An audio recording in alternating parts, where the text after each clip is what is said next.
तो आज मैं इस वीडियो में बात करने वाला हूँ मौलाना महमूद मदनी साहब को लेकर के, जो कि आपने कहीं ना कहीं सोशल मीडिया पर कोई ना कोई वीडियो जरूर देखा होगा कि सोशल मीडिया पर महमूद मदनी साहब को लेकर के लोगों में किस तरीके से नाराजगी बढ़ती जा रही है। खास तौर से अगर हम बात करते हैं तो मुसलमानों के भीतर, चाहे वो नौजवान हो चाहे वो बुजुर्ग हो, खास तौर से उलमाए किराम जो है उनके भीतर किस तरीके से मौलाना महमूद मदनी साहब को लेकर के नाराजगी बढ़ती जा रही है। जो कि आज के दिनों में दो दिनों के भीतर की अगर हम बात करते हैं तो जो उन्होंने बयान देने का काम किया, एक पॉडकास्ट के अंदर वो गए थे, जो कि सुशांत सिन्हा पॉडकास्ट करते हैं, उनके यूट्यूब चैनल पर गए थे और उन्होंने कुछ बयान देने का काम किया। बैरिस्टर असदुद्दीन ओवैसी साहब को लेकर बयान देने का काम किया। सबसे पहली बात कि उनको हम नेता नहीं मानते हैं, मुसलमानों को उसको नेता नहीं मानते हैं, मुस्लिम समाज उनको अपना लीडर नहीं मानते हैं। उसको लेकर के बड़ी बवाल हुआ, लोगों में काफी नाराजगी हुई, उलमाए किराम लोग भी इस पे नाराज हुए। उसके बाद से अगर हम बात करते हैं मुफ्ती इस्माइल साहब, जो महाराष्ट्र के मालेगांव से एमआईएम पार्टी से विधायक भी है और मौलाना है, कासमी है, मुफ्ती इस्माइल साहब जो एक आलिम दीन को एमएलए बनाने का काम किया, जिस पार्टी ने, जिस नेता ने, उसको किस तरीके से मौलाना महमूद मदनी ने खुले मंच से कहा कि वो भड़काने का काम करते, भड़काऊ भाषण देते हैं और मुसलमान उनको अपना नेता नहीं मानते। लेकिन मुसलमानों ने मौलाना महमूद मदनी को जवाब दे दिया खुले मंच से कि हम आपको नहीं मानते हैं, हम बैरिस्टर असदुद्दीन ओवैसी साहब को मानते हैं और हम उसके पीछे चलने को तैयार है।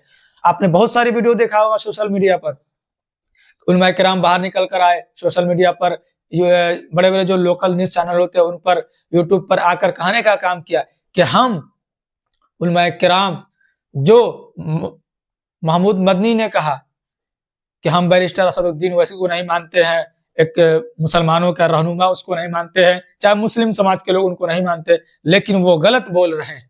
अगर कोई मुसलमान अपना नेता किसी को मानता है तो वो बैरिस्टर असदुद्दीन ओवैसी साहब को मानता है। और दूसरी बात, इन्होंने कहा कि एनआरसी के बारे में बजाते सुशांत सिन्हा अपने ट्विटर हैंडल यानी एक्स पर उन्होंने ट्वीट कर ये जानकारी दी, वीडियो भी शेयर किया कि खुले मंच से दो बातें उन्होंने कहा। एक तो बैरिस्टर असदुद्दीन ओवैसी साहब के बारे में, जो कि बहुत ही तेजी के साथ वीडियो वायरल हुआ, और दूसरी बात यह कही महमूद मदनी ने कि एनआरसी पूरे देश में लागू होनी चाहिए।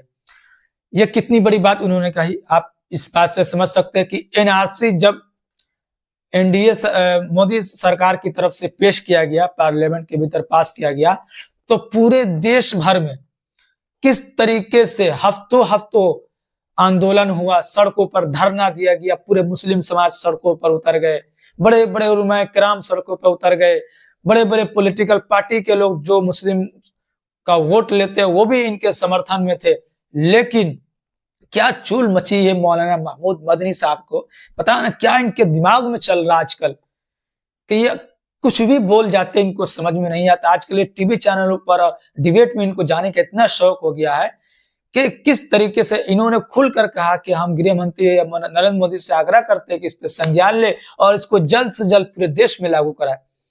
अभी फिलहाल तो ये असम में लागू हुआ था एनआरसी, और असम में आपको पता ही है कि कितने लोग इसमें इसके चपेट में आए, और हिंदू और गैर मुस्लिम और गैर मुस्लिम भी इसके चपेट में आए। लेकिन उन्होंने कहा कि देश में एनआरसी होनी चाहिए और जमीयत भी चाहती है 30 साल 35 साल से कि पूरे देश में एनआरसी लागू होनी चाहिए। और यहाँ पर तक मैंने कहा कि जमीयत, तो जमीयत का यह है कि जमीयत भी अब 2 भागों में हो चुका है। आपको पता होगा, अगर नहीं होगा तो मैं आपको आज बता रहा हूं।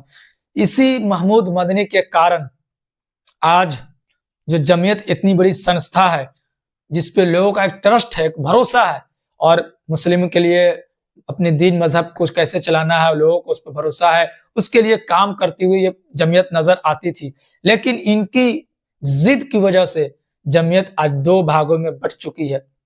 एक जमीयत जिनके अध्यक्ष मौलाना अरशद मदनी साहब है, और दूसरी जमीयत जिनके खुद ये अध्यक्ष मौलाना महमूद मदनी है। अध्यक्ष बनने के कारण इन्होंने, समझिए कि जैसे पार्टी टूटती है आजकल, अगर बात करते हैं तो महाराष्ट्र में शिंदे गुट और एक तरफ से जैसे कि उद्धव ठाकरे की गुट, दो पार्टी एक थी, दो गुट हो गया, शरद पवार, अजित पवार, उस तरीके से इसमें दो गुट हो गया हुआ है। जमीयत के भीतर एक तरफ से अरशद मदनी, तो अरशद मदनी के जमीयत गुट के जितने भी उलमाए किराम है, जितने भी उनके मेंबर है, वो सब खुले मन से कहते हैं कि हम बैरिस्टर असदुद्दीन ओवैसी साहब को अपना नेता मानते हैं और हमारे लिए वो नेता है, क्योंकि हमारे हर मसले पर वो आवाज उठाने का काम करते हैं। अभी की अगर हाल के दिनों की बात करते हैं तो जैसे कि बैरिस्टर असदुद्दीन ओवैसी साहब के जो बड़े नेता इम्तियाज जलील साहब, जो हमारे गुस्ताखे रसूल है, उनके खिलाफ, रामगिरी महाराज के खिलाफ उनकी गिरफ्तारी को लेकर के जिस तरीके से आंदोलन करने का काम किया, जिस तरीके से रैली निकालने का काम किया, पूरे देश ने उनको देखा और उनकी मतलब के वाहवाही हुई कि किस तरीके से एक आवाज पे और एक नेता ने इतने मैनेजमेंट के साथ, कितने अच्छे मैनेजमेंट के साथ रैली निकालने का काम किया, पूरा शांतिपूर्वक रैली निकालने का काम किया। अगर आपने एक भी रैली निकाला हो या छोटा मोटा आंदोलन किया हो कि हमारे नबी की शान में गुस्ताखी हुई है, हम उनकी गिरफ्तारी की मांग करते हैं, आपने कहीं ऐसा रैली निकाला है? जो निकाल रहा है, जो बोल रहा है, उनका आप समर्थन नहीं करते और उनका विरोध करने लगते हैं खुले मंच से।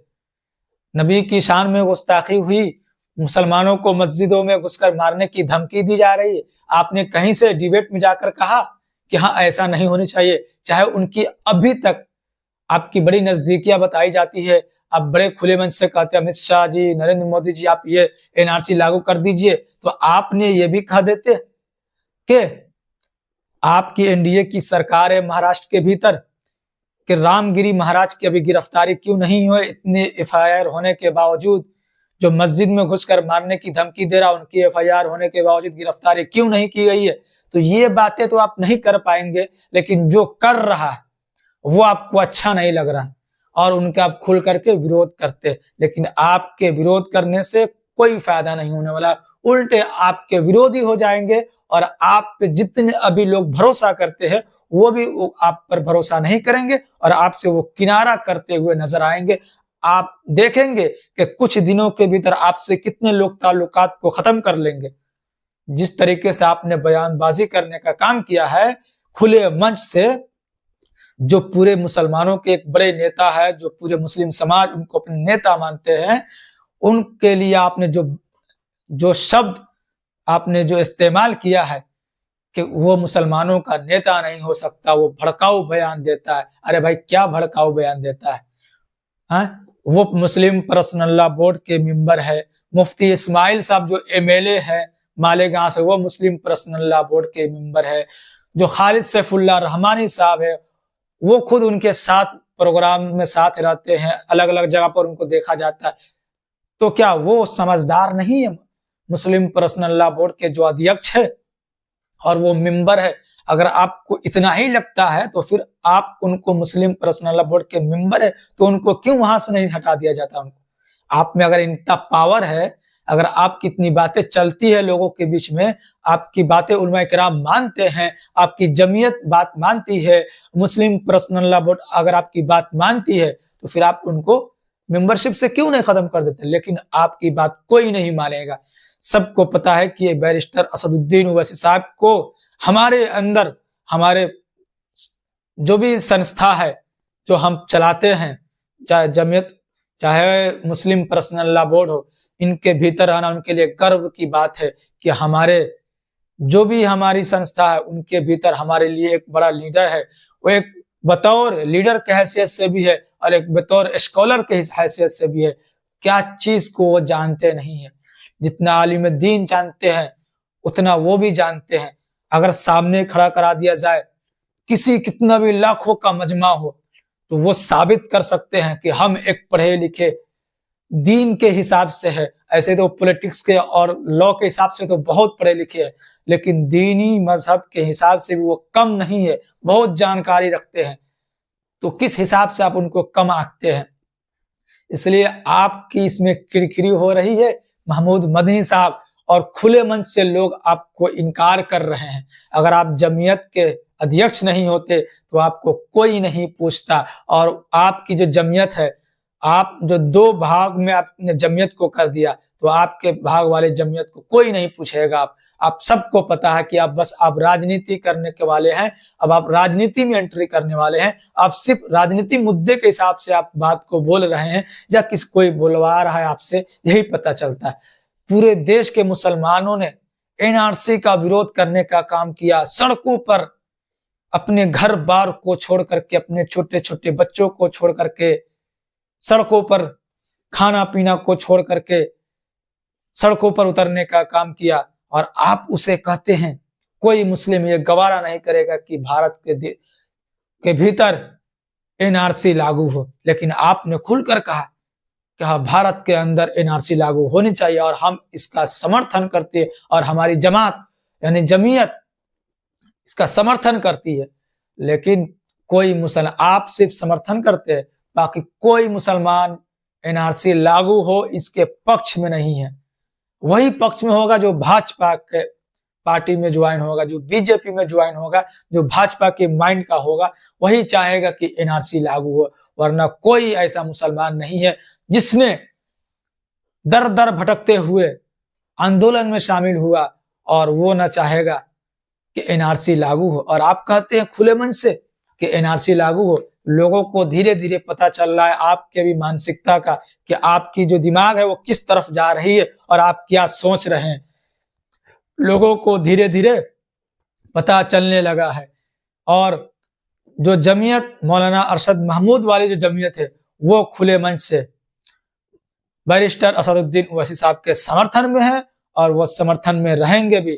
क्योंकि जब भी कहीं पर भी आंच आती है हमारे दीन पर, हमारे मजहब पर, तो सबसे पहले बिला झिझक नफा और नुकसान को सोचे समझे अगर कोई आवाज बुलंद करने का काम करता है तो वो एक शख्स बैरिस्टर असदुद्दीन ओवैसी साहब। किस जुबान से आपने उनका विरोध किया खुले मंच से, कि हम उनका विरोध करते हैं, मजम्मत करते हैं, कि वो भड़काऊ बयान देते हैं। उनके भाई अकबरुद्दीन ओवैसी साहब के बारे में आपने कहा, अरे वो अकबरुद्दीन ओवैसी साहब ने जो बयान दिया था 15 मिनट को लेकर के, तो उन पर केस चला, वो जेल गए, फिर वो जमानत पर बाहर है। शायद आपको पता नहीं होगा, या पता होगा तो आपने खुलकर इस पे बात करने का काम नहीं किया। अरे वो सब हो चुका है। ऐसे बहुत बयान होते रहते हैं, तो आपको वो बयान नजर नहीं आती, लेकिन वैसी फैमिली की जो बयान है वो आपको बहुत याद आती है। तो ये जो आपका आजकल का बयान जो है वो बहुत दुखदायक बयान है और काफी लोग इससे नाराज भी है। मुस्लिम समुदाय के लोग भी नाराज है, उलमाए किराम भी नाराज है। जैसे कि मुफ्ती इस्माइल साहब ने भी आपके बयान को लेकर उन्होंने कोट किया और अपने नाराजगी जाहिर करने का काम किया कि कैसे वो बयान दे सकते हैं। और वो मुफ्ती इस्माइल साहब ने खुलकर कहा कि हम उनसे जानते हैं, हमारा क्लासमेट रहा है, बल्कि हमारे साथ पढ़ा हुआ, तो हम उनसे बखूबी जानते हैं कि वो उसका दिमाग कैसा काम करता है और वो कब क्या बोल सकता है, हमें अच्छी तरीके से पता है। और जैसे कि मैंने कहा कि खुल करके लोग सामने धीरे धीरे करके आ रहे हैं इनके विरोध में, मौलाना महमूद मदनी के विरोध में और बैरिस्टर असदुद्दीन ओवैसी साहब के समर्थन में। अब और आपको पता चलेगा कि कितने लोग जो है वो बैरिस्टर असदुद्दीन ओवैसी साहब के समर्थन में है। तो महमूद मदनी साहब, अभी भी वक्त है, आप बाज आ जाए, या आपने जो भी बातें बोली है, अगर आपको लग रहा है, अगर आप सोशल मीडिया चलाते हैं, आप तक वीडियो पहुंच रही है, किसी का भी वीडियो पहुंच रहा है कि आपके बीच, आपको लेकर लोगों के बीच कितनी नाराजगी है, तो आप आकर माफी मांग सकते हैं लोगों से कि हमने जो भी कहा, अगर हमारे कहने की वजह से किसी को तकलीफ हुई है तो हम उसके लिए माफी के लायक है और माफी मांगते हैं। और माफी मांगने के बाद आप दोबारा ये जरूर याद रखें कि दोबारा हमसे ये गलती ना हो, क्योंकि आप इससे पहले भी एक बार गलती कर चुके हैं। एक और पॉडकास्ट में, इंटरव्यू में आपने कह चुका है कि आप कह चुके हैं कि बैरिस्टर असदुद्दीन ओवैसी साहब को लेकर के, लेकिन फिर आपने दोबारा ये काम कहने का काम किया, ये बयान देने का काम किया। तो जो भी अपडेट होगा इस बात को लेकर के कि क्या माहौल अभी देश में है, खासतौर से मुसलमानों में क्या माहौल है, इस बयान को लेकर के अभी तक यही माहौल है कि लोगों में नाराजगी धीरे धीरे करके बढ़ रही है। जैसे जैसे लोगों तक ये वीडियो पहुंच रहा है, जैसे जैसे लोगों तक ये जानकारी पहुंच रही किसी भी माध्यम से, वो इस बात से इनकार कर रहे हैं कि हम बैरिस्टर असदुद्दीन ओवैसी साहब के पीछे नहीं चलेंगे। वो इस बात से इनकार कर रहे हैं और इस बात से भी इनकार कर रहे हैं कि जमीयत के जो अध्यक्ष है मौलाना महमूद मदनी ने कि जो बात कहा है वो सही बात कहा है। इससे यही बात साफ होता है कि मुसलमानों के नजर में बैरिस्टर असदुद्दीन ओवैसी साहब को लेकर बहुत ही इज्जत है, उसके लिए बहुत ही ज्यादा इज्जत है, इसलिए उनके ऊपर बयान देने से पहले आप 1000 बार सोचिए। चलिए आगे जो भी अपडेट होगा फिर आपसे मिलते हैं किसी और वीडियो के